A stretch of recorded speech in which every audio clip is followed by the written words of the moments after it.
Hey everyone, welcome back to my YouTube channel. Today I'm going to show you how to make this quick and easy pancake recipe. It is a great meal prep recipe that you can make overnight or a day ahead or even 2 days ahead and just leave it in your fridge until you're ready to use. It is great for kids, for yourself, for your family. You can make it in batches or you can just make a little quantity just like so and serve. You can double the recipe if you'd like. Now, before we get started, welcome to my YouTube channel. My name is Oyinye, aka Kitchen Freak Girl. I share food and lifestyle content on my page, and I share these recipes every week. So be sure to subscribe to get updated on the recipes that we share. Now, please don't forget to subscribe to my YouTube channel, like it, share it, and leave a comment. Or you can also share this video with your family and friends. Now let's dive right into this very simple, easy and quick pancake recipe. Now into a bowl, add 2 egg yolks, of course separating the white from that, but don't toss the white. We're going to use that later. Now break that down by whisking it until it looks just like so. Now next up, we're going to add some flavoring. Here I am using vanilla, but feel free to use lemon extract or orange or banana extract, but please do not use almond extract in this recipe. Now combine the vanilla and the egg yolk or just until it's properly combined, and then add the milk and the melted butter. I had put the milk and the butter into a pan earlier and melted it down, just allowed it to just get warm for the butter to melt. That's how I like it. You can do this in a microwave if you'd like. Anyway, once that's combined properly, take out the whisk and then start to gradually introduce your dry ingredients. Now I like to sift the dry ingredients into the wet mixture just so to get an extra fluffy pancake. So here I'm adding flour, sugar and baking powder. Once you've added that to the sieve, go ahead and sift the dry ingredients into the mixture just like so. Now once that's sifted, gradually fold the dry ingredients into the wet mixture. This is a great meal prep recipe. You can do this a day before you serve this pancake. Now another thing to note is that lumps are really good in pancakes or waffle batter, so try not to overmix or overwork your batter, otherwise you would activate the gluten in the flour. Now next up, I will be beating up 4 egg whites. I will beat them until I get stiff peaks. This would also help to make the pancakes extra fluffy and stabilize the texture. Now if you do not like an eggy taste in your pancakes, you can use only 2 egg whites or you can use 3, but here I'm using 4 just because I want it really fluffy.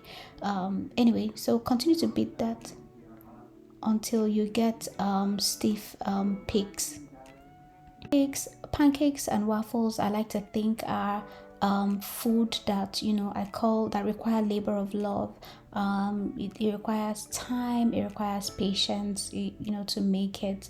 And I'm one person who absolutely loves pancakes and waffles for breakfast, even for dinner as well. Anyway, once you get your stiff peaks just like so, go ahead and add that to your batter that you already mixed.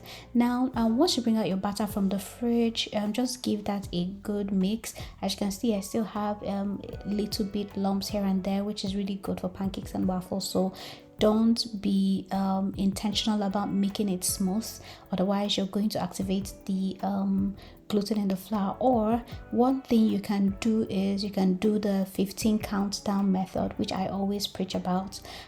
Count 15 turns, then leave the batter, count another 15 turns, leave the batter. That way you're sure that you're not overworking your batter.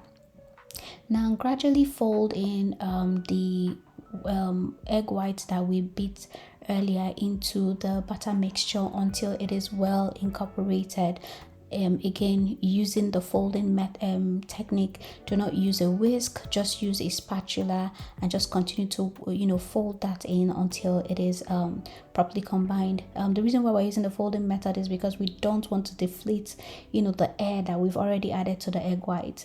Now once that's done, you can cover this up and leave it overnight, or you can just give it 15-30 minutes break before you start to use that. Now while the batter is sitting in the fridge and waiting for go time or cook time, I decided to whip up my favorite homemade syrup. I mean, you can use a store-bought syrup, but I personally believe in making my syrup from scratch. So here I am making a lemon syrup.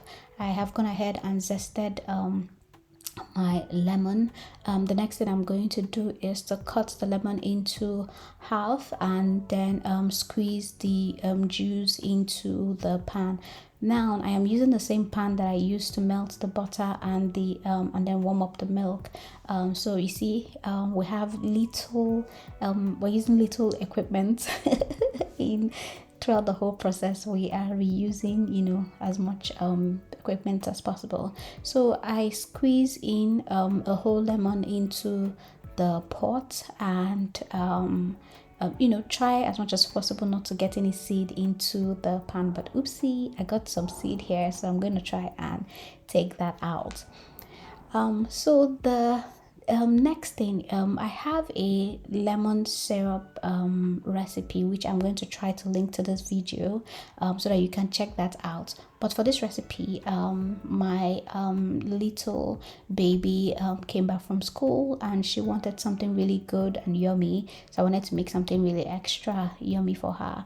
So here I am using whipped cream powder. If you have the liquid whipped cream, or if you have heavy cream, you can add a touch of that here.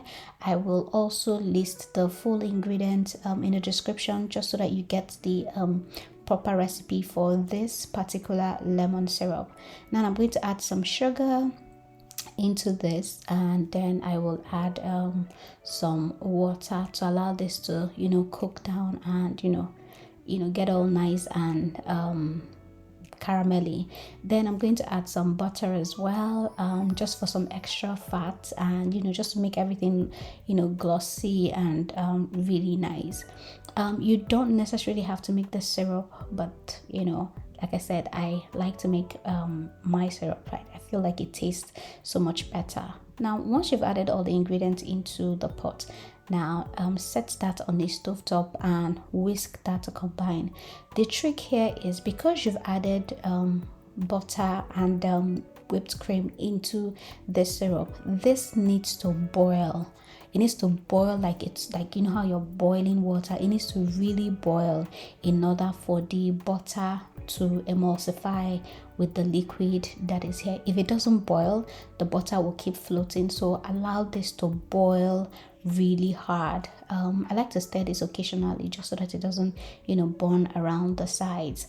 But like I said, it really needs to boil for the butter to emulsify with the liquid and the whipped cream that you added. So that's it. Now I'm going to transfer this to the back burner and carry on with the cooking of the pancakes, because everyone is really hungry and everybody is giving me wicked eye right now. What I like to do initially is to sort of grease the pan with butter. I don't know the science behind this, but every first batter of pancake that you make or waffle that you make is actually I personally never count it as one of the pancakes that I'm making or that I'm serving. I usually use that to just warm up the pan and warm up the waffle machine, just to get everything nice, and because I feel like the first batch that you make just never really you never really get the right color that you want, the right texture and all that. So yeah, anyway, So I always say that the first batch of pancake or waffle that you make is just to test it out and just to warm up the pan or the equipment. Anyway, once we've gotten our test batch out, now we start to cook the proper pancake. So because I'm using a non-stick, I no longer get to grease my pan at all. I don't grease my pan anymore. So I just start to, you can skip the greasing part of it and just, cook your pancakes like that. Anyway, another trick to know that your pancake is ready is, once you start to see the bubbles at the top, then it's time to flip your pancakes. So now that I've flipped it, I just give it a couple of seconds to a minute to cook on the other side. I like to tap it, and like I'm making magic. And then I'm just going to take that off the pan and serve. This makes about 12 to 14 pancakes. They are not heavy, they are just really light pancakes. As you can see from the video, they're really flat, fluffy pancakes.